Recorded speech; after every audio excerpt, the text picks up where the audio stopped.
Good afternoon. My name is Anu Sapra, a postgraduate student of human resources, and I'm honored to be your host for today's event. Today, we come together to observe the International Day of Persons with Disabilities, a day dedicated to promoting understanding, inclusion, and empowerment for persons with disabilities around the world.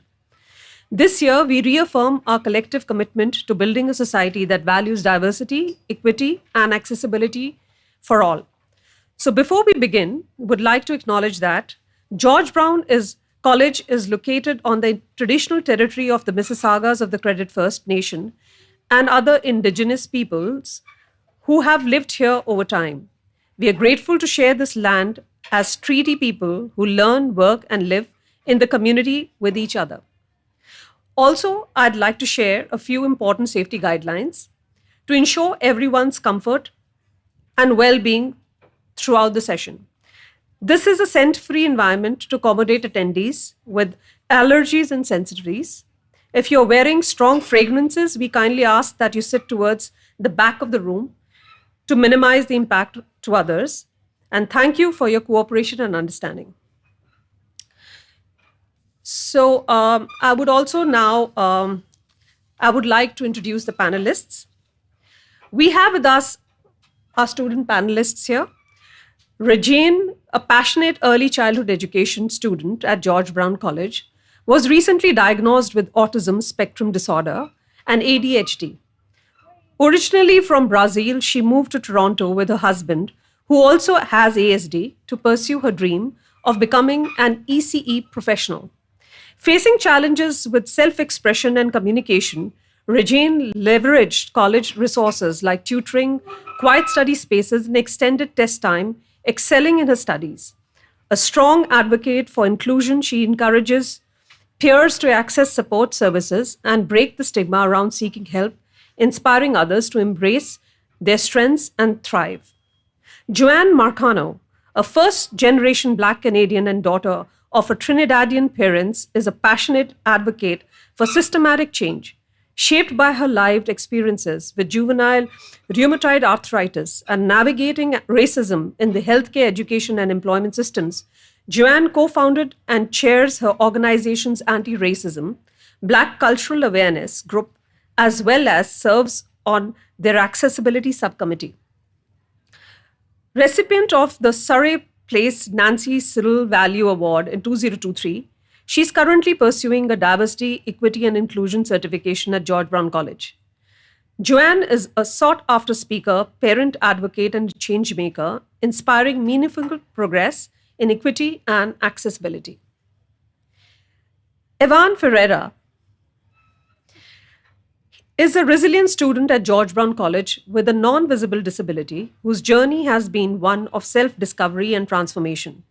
Initially studying electromechanical engineering, Evan shifted his focus to social service work in 2024 after realizing his passion was helping others. His role as a peer mentor through the Peer Mentor Plus program became a turning point, allowing him to connect with and support diverse students while honing interpersonal and leadership skills. Now thriving in SSW, Evan leverages his experiences to advocate for inclusion, empower peers, and build a meaningful career in social services. Megan Viveris. Megan is a queer, half-Asian, disabled service dog handler and mature student in her third year of the Child and Youth Care program at George Brown College. Her journey into disability justice advocacy began after starting a music program at Sick Kids Hospital, where connecting with youth inspired her commitment to supporting underrepresented communities. Megan has worked with youth in the Flemington Thorncliffe area through the Youth Violence Prevention Program and at CAMH in both the Youth Day Hospital and Youth Addiction and Concurrent Disorders Services.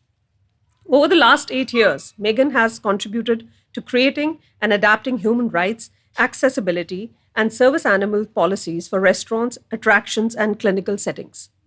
She focuses on intersectional care using a strengths-based and trauma-informed approach to foster inclusive, equity, and support for individuals with disabilities and other historically underrepresented groups. So I would now begin with certain the session. Regine, we'll start with you. If you do not mind disclosing what is your disability or functional limitations and aspects of your identity and life that increase or decrease the barriers you face as a person with disability. Sorry, I'm very nervous. It's my first time doing a presentation in English like this. I was diagnosed with ASD and ADHD this year, and my barriers usually are more sensory issues. Like in the college, I'm not from this culture, so I faced a lot of issues like acoustic, the noise that becomes too loud, or smells like too strong because there's no ventilation. Because I understand the winter time that there's no ventilation in the spaces in my building, so for me it's an issue. And I usually isolated myself because this causes me nausea, and I prefer just to be isolated.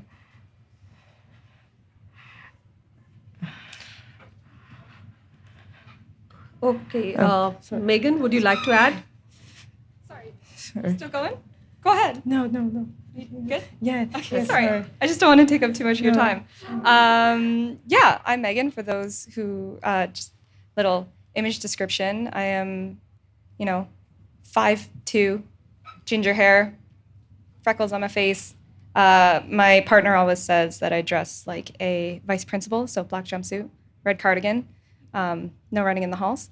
But yeah, so my disabilities are both visible and invisible. I could give you the laundry list, but we would be here for a very long time, and I don't want to take up too much time. But mostly it is cardiac, digestive, a litany of mental health disabilities, and a very severe fragrance allergy. So that causes anaphylaxis. So the barriers that I am faced with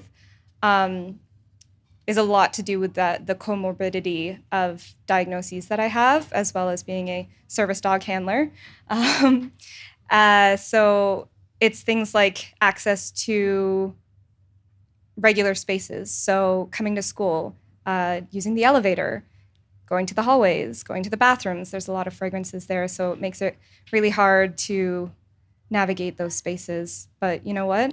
Hopefully with this wonderful conversation, all the panelists from before and all the panelists now, we're talking about a brighter future for future generations. Thank you, Megan. Joanne, you would like to add something to this? So I was diagnosed with juvenile rheumatoid arthritis at age of 7. So aside from having a really sassy walk because of my limp, I have 2 hip replacements.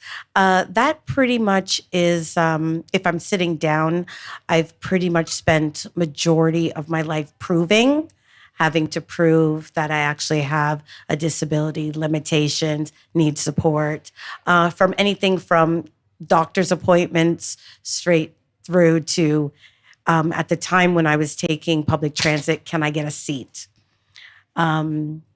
So those have been the barriers with having juvenile rheumatoid arthritis. And unless I walk is where you see my cool swag. Thank you, Joanne. Just to add to that, what aspects of your identity impacted the barriers you face?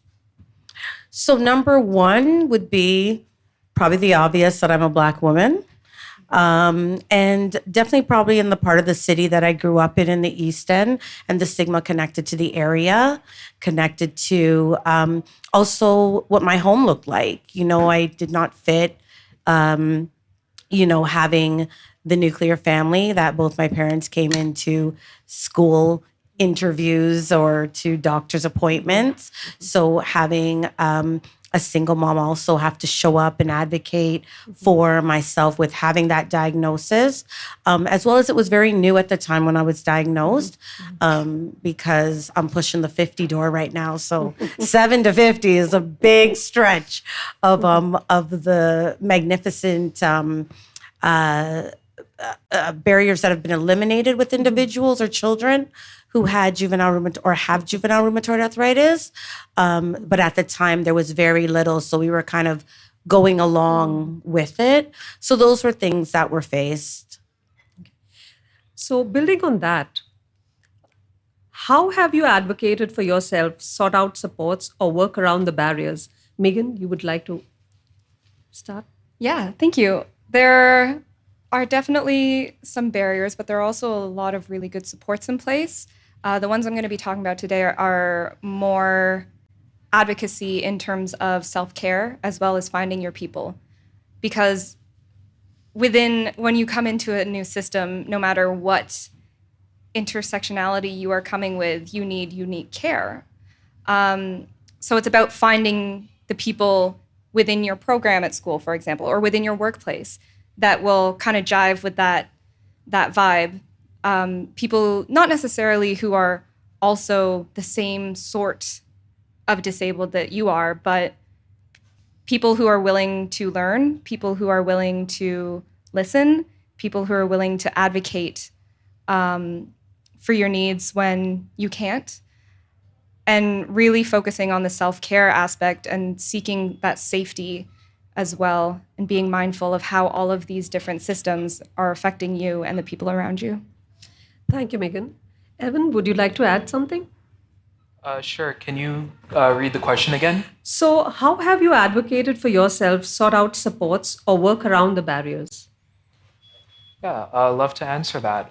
So one of the things I've done is that I've actually reached out to a few resources provided here at GBC, and one of them is my workplace, Peer Mentor Plus. And this past year, my boss released another support group system called the East Asian Student Support Group, where we get together as a community, as an East Asian community, discussing like the challenges we've been through, like growing up as an East Asian student, being an East Asian student, a first gen East Asian student with a disability, like what I was able to like open up to them, telling them like what it was like growing up as an East Asian student with a disability, and also, just being vulnerable and opening up, which has been like very helpful regarding with my mental health well-being, which I give props to my boss for doing that, actually, for opening up the support group system. And also another support group that we have at Peer Mentor Plus is ASD and Friends, so for students on the autism spectrum. So I'm so grateful that I'm still one of the facilitators of this support group. It has built up my not only my leadership, but my facilitating skills as a person on the autism spectrum. Well, I did forget to mention that I do have autism, like I'm on the spectrum. So yeah, I'm so grateful for that, and I'm also grateful that GBC also has counseling sessions that I can attend to, which is I think that covers the tuition fees, right? Or yeah, which covers the tuition fees, which I'm so grateful for. So yeah.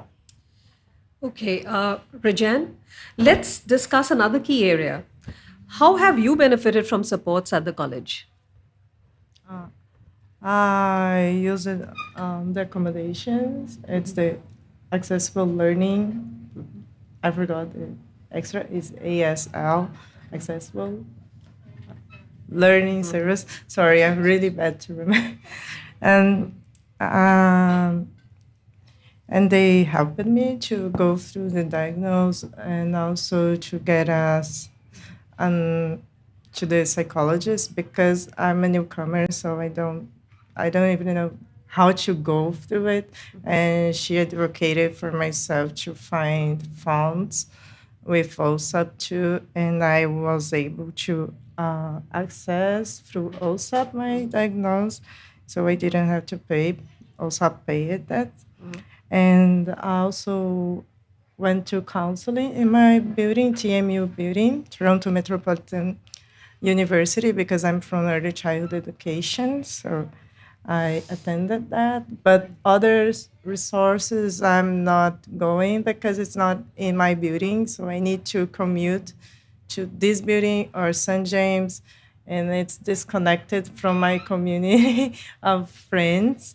So usually I always go with my friends when I came to St. Daniel's building to do it was like a dance therapy group, therapeutic group. I came with friends from my course because I think it's important also for you to have someone that talks like your language from the same course too.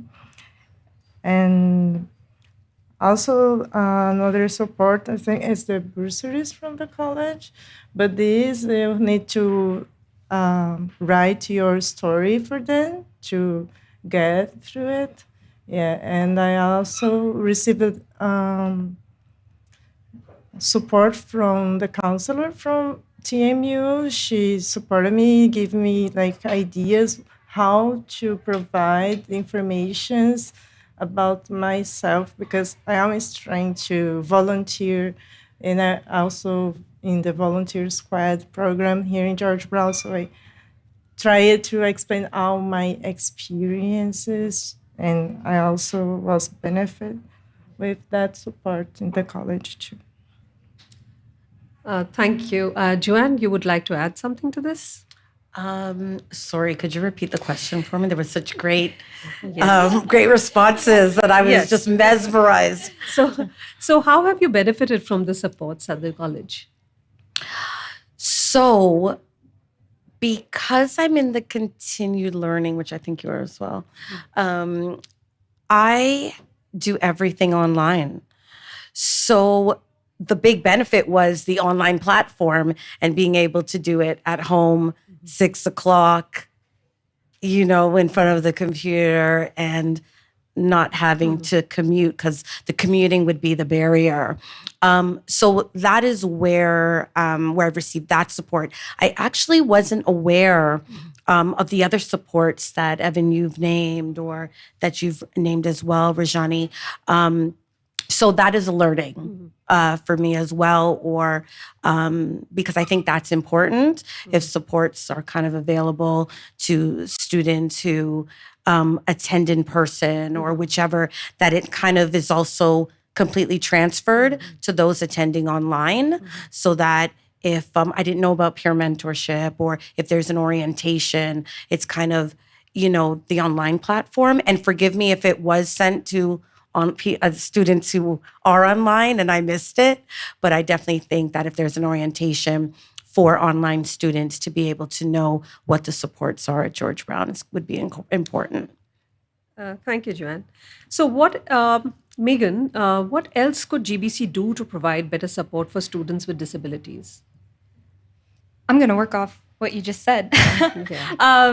Yeah. The school does have a lot of systems in place, and I'm going to kind of reference back to what the staff was saying in the last panel and what our lovely keynote speaker was saying. Just because there is access doesn't mean it is entirely accessible. A lot of what I am suggesting is also what has been said before, nothing about us without us, right? Include us in these conversations. We will come in droves to your meetings with policymakers and change makers and advocate for our specific needs in hopefully a strength-based way, in a way of collaboration, because when we are pitted against each other, nobody wins.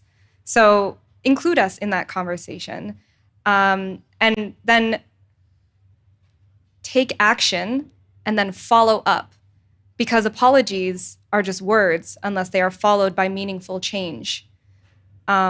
So in those promises that all of these agencies or schools or wherever you are making, make sure that it is followed up with. And we're going to get a big stretch from the dog. That's so good. I'm keeping her very entertained. So I think you've got the agreement. Rajani, would you like to add something? I think like this support supposed to be like everyone advocating for everyone. Like to try some stuff that the college offers. It's like accommodations for tests. It's an example, but I see in my course some professors they accommodate everyone. So some accommodations supposed to be not accommodation should be for everyone because I talked to some students and they are ashamed to go through a process to be diagnosed with ADD or ADHD or autism. And a lot of them struggles and they don't have a diagnosis. So I think it's one way to think about like, oh, let's accommodate everyone if it's possible. Yeah, and some professors that I have, they do that. And I think it's, everyone feels happy when that happens with everyone. Okay, would you like to say something more? Okay. No. Thank you. So let's shift gears a bit and talk about how are you supporting others with disabilities or contributing to your class, the college, or society in general. Evan, let's start with you. Yeah, sure. So the way how I contribute to, my workplace, class, my program, or even society in general is by, spreading awareness, spreading the word that, mental health is a thing. We live in an ableism society. Like people with disabilities is a thing. It exists. Whether you have a visible disability or like a non-visible disability, it is real, right? And that's something I want to spread awareness to, especially to the Asian community, the East Asian community as well, the Southeast Asian community, where I come from, right? Because that is something that is like barely spoken about where I come from. That is something that is like irrelevant towards my community, right? Towards my culture. And I feel like what my boss did by launching the East Asian support group was a very brilliant idea. It was such like it's a genius idea that he brought up this support group system, and I do give him props for that. Coming from an East Asian, Southeast Asian background, where I live in an ableist household, and even a religious household, they think, like, for example, like let's say if I misbehave, or like let's say if I'm not doing the chores in the house, or like because of like whatever, then they'll just think I'm lazy, or if I'm like just taking an afternoon nap, they'll think I'm a lazy person, which I'm not in real life, right? So that is something I really want to spread awareness to and contribute to society. And I hope that most Asian cultures understand that it's okay to not be okay. Having a disability is real, visible or non-visible, and that is all I have to say. Yeah, thank you, Evan. What about you, Joanne? Would you like to add something to this? So, and I'm also going to attach on to what you said as well, Evan. So basically, anywhere I walk into, I ensure that we speak about disability accessibility. So are we Are we this person, or do we know a person who watches like a movie or reads a great book and they're telling everybody, you need to watch this movie, you need to read this book, you need to go and see this? That is me. That is literally me in every space in regards to disability. If we're speaking about anti-Black racism, add on disability to that. If we're speaking about housing, add disability to that. If we're speaking about education, add disability to that. And you know where I'm going to go. We just continue to do this.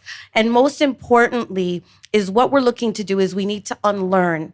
We need to unlearn, and we really need to speak about the stigmas connected to our communities, and communities from, like you said, the Southeast Asian community, the Black community, the African community, the Asian community. We need to speak about what has been associated with disabilities and unpack that. Get some learning in there, and let's change the conversation. Let's connect it to religious institutes as well. If we're going to speak about disabilities, and add that as a very important piece to intersectionality. And like you said as well, Megan, it's getting to the table, having the discussions, because systems don't make themselves. People make the systems. So let's get the people that have lived experience, experts, in part of the decision conversations, but as well as ensuring that voices are heard and included in the conversation, not just invited to the table. Let us eat, because we've got a big appetite and a lot to talk about. So that's all I have, Edu. Thank you, Joanne. So with that in mind, I'd like to pose this question to all the change makers watching this program. How do you currently support individuals with disabilities? And what suggestions do you have for George Brown College to enhance its support for students with disabilities? So we encourage you to share your thoughts and ideas by writing to the survey, which we are going to be having here. Right, Yen?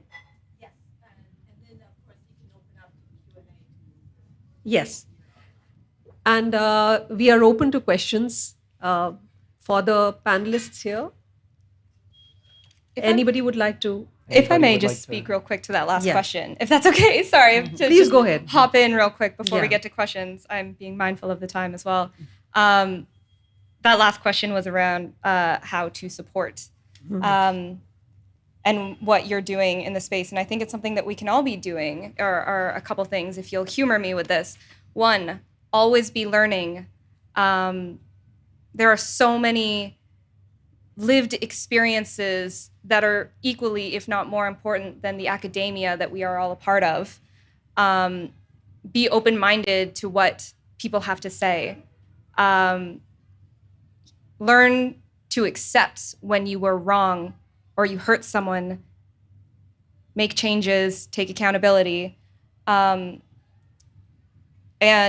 use your voice in a way that expresses gratitude where gratitude is due, because there are so many things to be grateful for in this fight for social justice, for disability justice, and we are surrounded by this incredible melancholy of resilient human beings who absolutely deserve better than what the systems offer, and sometimes the systems are just trying their best with the resources they have, and we appreciate that too. So before we open it up to questions, I just want to thank everyone here, one, for coming, two, my wonderful panelists and Anu, as well as the tech team who's like doing all this work as well. Thank you for doing the sound and the video and the lights. Like, just, express gratitude here, friends. And I will end it there. Thank you, Megan. So anybody would like to ask questions here? Yes. Yeah.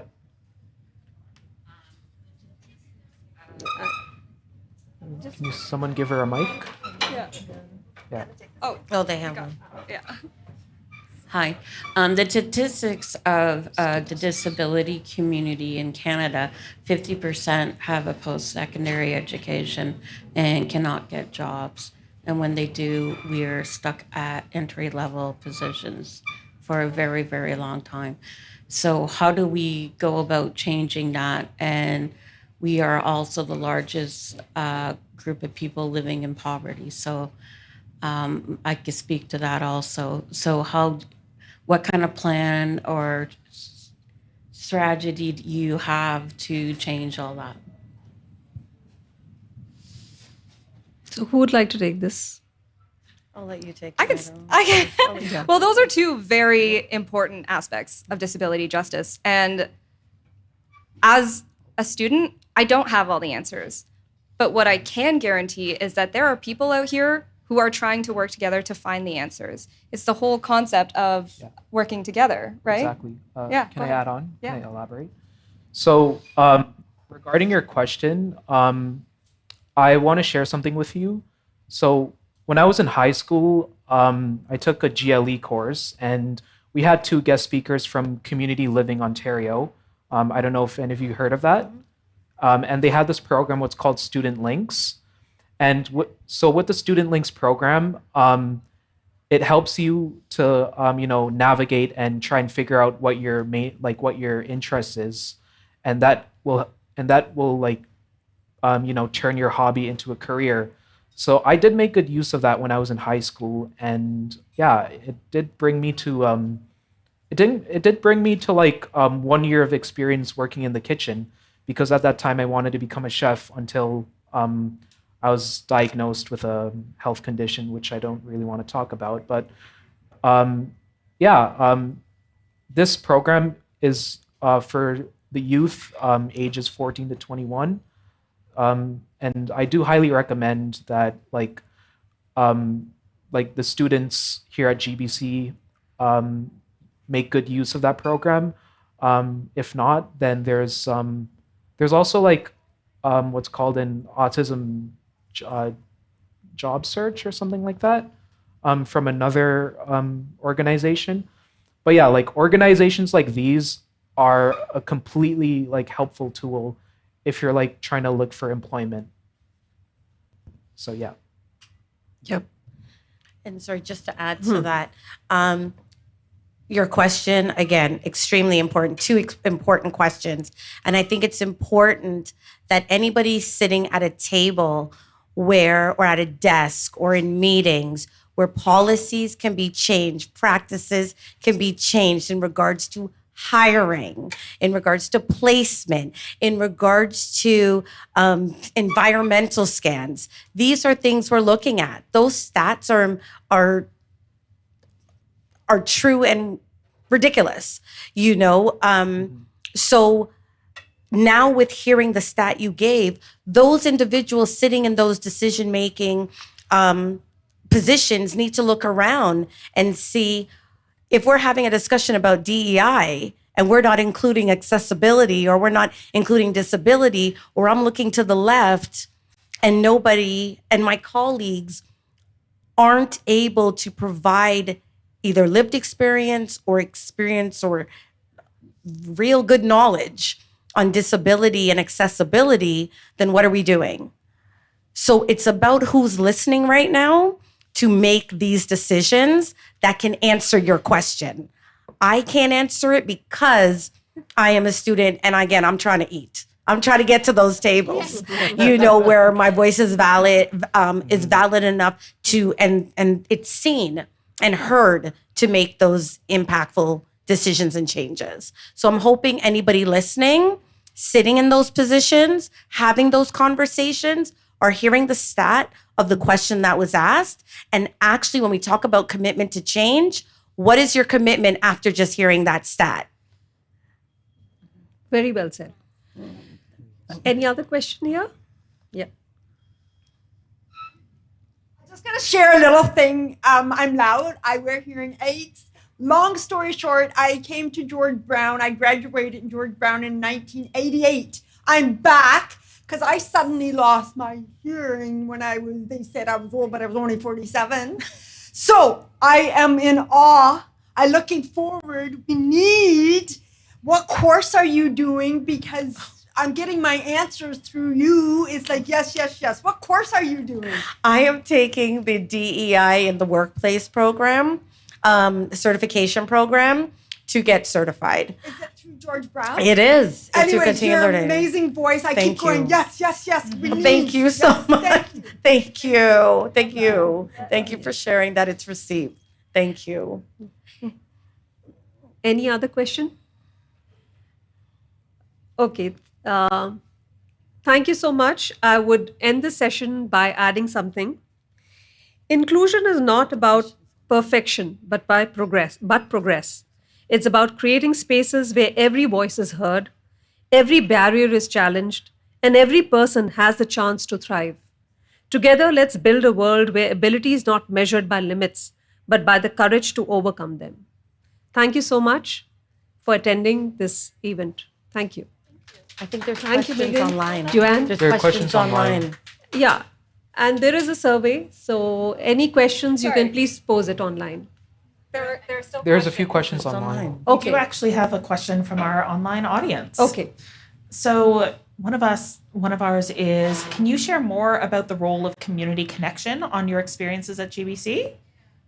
And then I've got another question for you if you don't want to answer that. Sorry, define community connection. Yeah. Is that like Connection. within the school services or within Resources. interpersonal? Yeah. Like Yeah. within would you the like to GBC define it? community? Well, if I were to define it from like the interpersonal, trial and error. No? Find your people. Just ask questions. Be open to talking to folks, even if you don't think you're going to get along with them for whatever reason, whatever bias, whatever personal reflections you have. Be open. Talk to people. You could be very delightfully surprised by some of the people that you meet. Fantastic. And then the other question we've got is, I'm just going to read it straight. For some people with disabilities, being students in post-secondary institutions can be traumatizing because it can be reinforced that we don't fit in. So how does trauma-informed practice fit into your process of accommodations for students with disabilities? But more for you folks, like, how does that fit into your experiences? I can answer that. Go for it. So when I took engineering, here at GBC, I did it just for the sake of pleasing my parents or pleasing my family. And like while I took the engineering program, I've had a professor tell me, don't study for this test because you're going to fail anyways. That's rude. Exactly. That is rude. And at that time, I did not know that like ORs exists. Like I did not know that I can file a complaint. I didn't know at that time. But now I'm so grateful for that GBC has the ORs, that GBC has peer mentor, counseling. Like these are just like ways to like help me recover from that like I guess like traumatizing experience with like one of the most rudest professors of all. So yeah. Also, I can add it Yeah, go that ahead. also in my course, our field placements, for few of us, it's so traumatizing.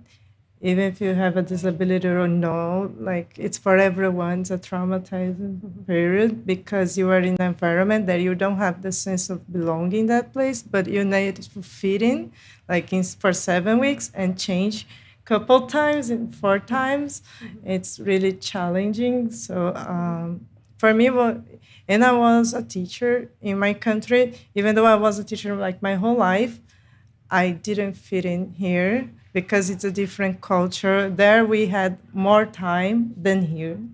Yeah, it was so like, it was my comfort zone like a lot, but here I was shocked when I figured out the post-secondary, you have like timing. No, you need to go really fast. And I was like, no, I'm not so fast.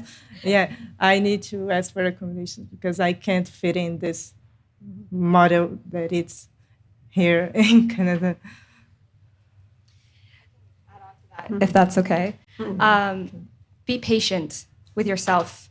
Be kind to yourself. I know that's the hardest thing to do, and I am terrible for it, but man, are we trying. Show yourself some patience and talk to some of your teachers if you can. If you can't go all the way to talking to these other supports, start small and work your way up.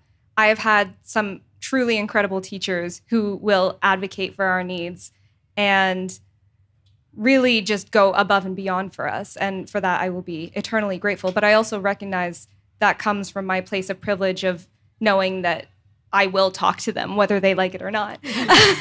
But yeah, yeah, just having the courage. And then for teachers or professors or anyone who is in a place of power to reach out at the ground level, at like, come and be with us in the space where we are learning. It is often, I have found that there are these systems in place that are designed to help us for whatever reason, and I don't think I've ever seen these people in the school, in person. And I again, I recognize that there are limitations for that as well, but come see us where we're at, and hopefully that will ease some of that tension of the big scary Zoom phone call, you know. So, paucity of time, we will not be able to take any more questions, but definitely you can send it to our to Yin, who's here. Thank you so much. Thank you to everybody, Joanne, Rejan, Megan, and Evan. Evan, yes. Thank you. Thank you, everyone. Appreciate you all. Thank you all.